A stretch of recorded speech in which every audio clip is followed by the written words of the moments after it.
5 राज्यों में चुनावी बिगुल बज चुका है और हरियाणा में भी चुनावी सुगबुगाहट शुरू हो चुकी है।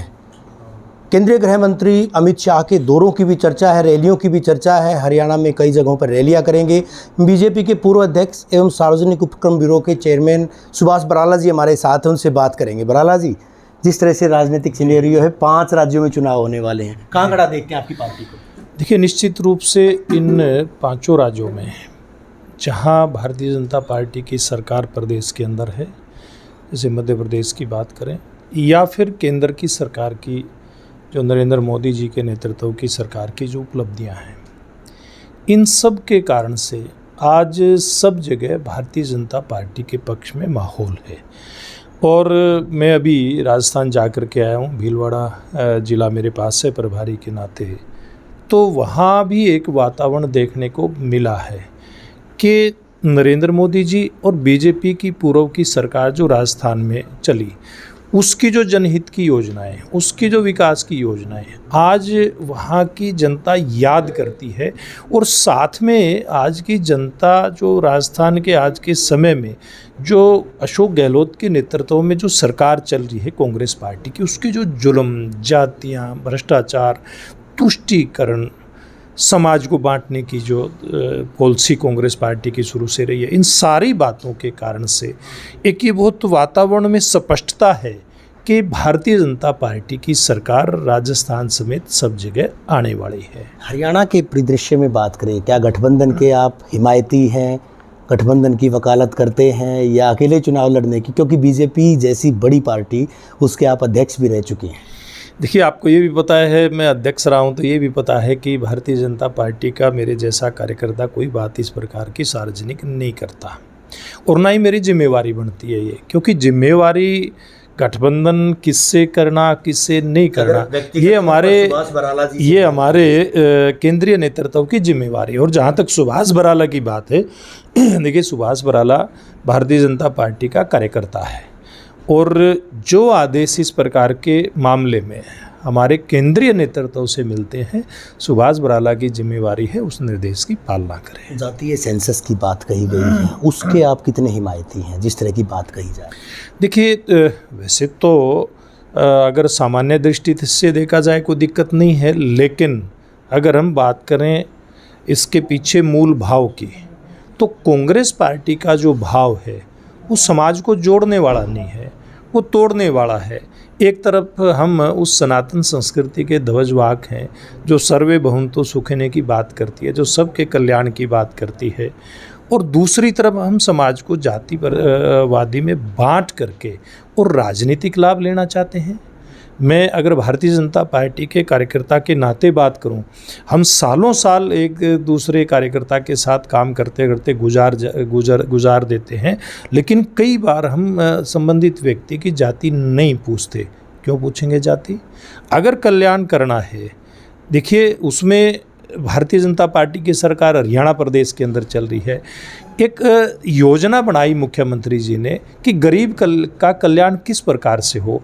आपने देखा, एक सर्वे करवा करके, आर्थिक सर्वे हुआ, उसमें 1,80,000 से जिसकी आमदनी कम है, किसी भी जात बरादरी का है, उसको लाभ दे रहे हैं कि नहीं दे रहे हैं? उसको चिरायु जैसी योजना का लाभ, उसको आयुष्मान जैसी योजना का लाभ। और इतना ही नहीं है, अब तो मुख्यमंत्री जी ने कर दिया कि 3 लाख तक के जो परिवार हैं आमदनी वाले, उनको भी अगर वो 1500 रुपये साल के जमा करवाते हैं तो उनका हेल्थ का बीमा हो जाएगा, चिरायु योजना का लाभ उनको मिलेगा। जब ऐसी योजनाएं गरीब कल्याण की, चाहे उसमें मैं एक योजना का मैंने उदाहरण दिया है, चाहे उसमें प्रधानमंत्री आवास योजना की बात करें, अन्य योजना की बात करें, कितनी ही योजनाओं के लाभ जब आप बिना जाति पूछे कर सकते हो, तो ऐसी पाबंदी क्या है? लेकिन राजनीतिक भागीदारी की बात करें, कांग्रेस तो अभी ये भी घोषित कर पाई है कि ब्राह्मण समुदाय से उप मुख्यमंत्री होंगे। क्या आपकी पार्टी में भी इस तरह कोई एजेंडा है? देखिए, भारतीय जनता पार्टी में इस प्रकार का कोई एजेंडा नहीं है। और जहाँ तक कांग्रेस पार्टी के एजेंडे की बात की है, ये मुझे नहीं लगता कि ये जो आप उप मुख्यमंत्री की बात कर रहे हैं, ये कांग्रेस पार्टी का एजेंडा है। कौन है कांग्रेस पार्टी? कोई प्रदेश अध्यक्ष ने तो मना कर दिया है।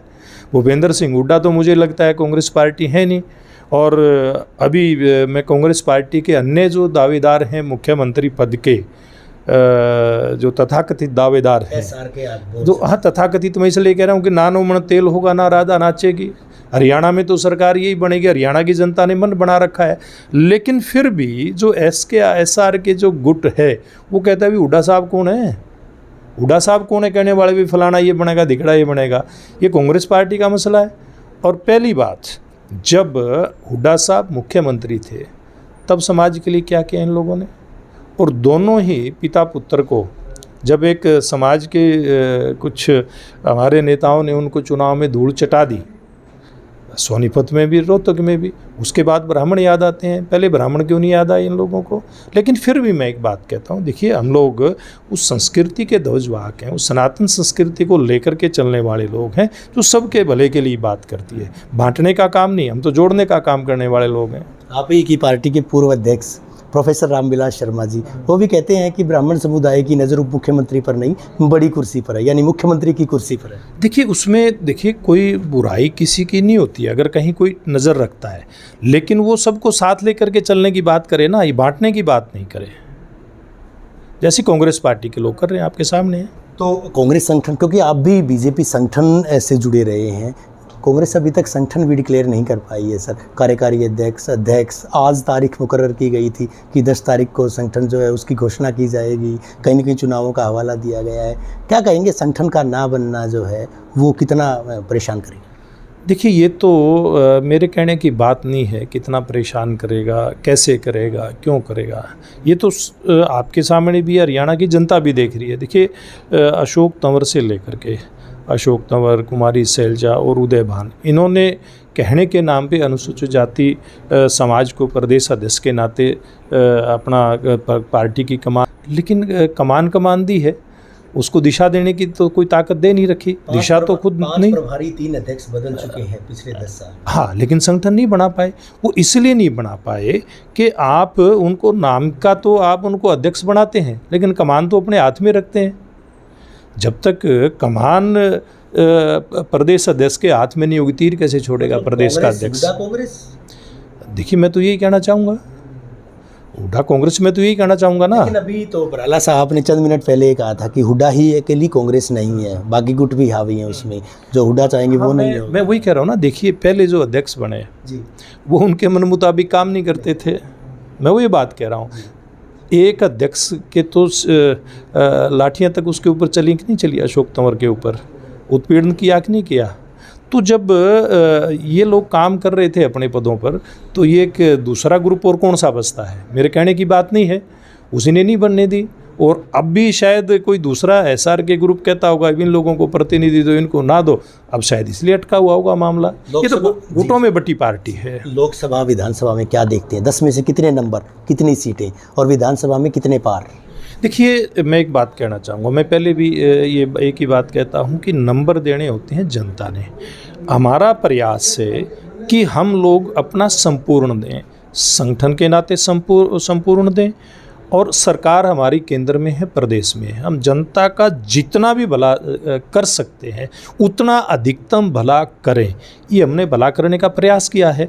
और मैं एक बात दावे के साथ कहता हूँ, कई बार देखते हैं आप लोग टीवी चैनल के ऊपर दिखाते हैं, अगर लोकसभा में सीटों के गणित की बात करें तो भारतीय जनता पार्टी को 10 में से आप लोग ही सर्वे के मुताबिक, मुझे नहीं पता कौन सा सर्वे है, 8 बताते हैं। लेकिन मैं एक बात कहता हूँ कि ये जो इस बार का चुनाव है ये पिछली प्रकार का चुनाव होगा जो पिछले चुनाव में हुआ था, और हरियाणा की जनता 10 की 10 सीटें भारतीय जनता पार्टी को जिता करके मोदी जी को दोबारा प्रधानमंत्री, 75 में से देखिए वो एक बार ये पहले 10 की 10 सीटें जीत करके मोदी जी को दे दें, और फिर अगली बार की जो सरकार है निश्चित रूप से भारतीय जनता पार्टी की सरकार हरियाणा प्रदेश के अंदर बनने जा रही है। बीजेपी के पूर्व प्रदेश अध्यक्ष सुभाष बराला जी, जिनका दावा है कि सीधे तौर पर पहले 10 की 10 सीटें केंद्र की झोली में डाली जाएंगी, उसके बाद प्रदेश में भी इसी तरह से भारी बहुमत से सरकार बनाई जाएगी। हालांकि साथ ही साथ कांग्रेस संगठन पर भी उनके द्वारा चुटकी ली गई है कि जो कांग्रेस अभी तक संगठन नहीं बना पाई है वो सरकार के दावे काहे को करती है। जनता फैसला करेगी कि चुनाव में किसको जनमत दिया जाता है, लेकिन फिलहाल जो है तमाम सियासी दलों के द्वारा सरकार बनाने के दावे किए जा रहे हैं। वीडियो जर्नलिस्ट सुमित अवस्थी के साथ रवि जांगड़ा, इंडिया न्यूज़, हरियाणा।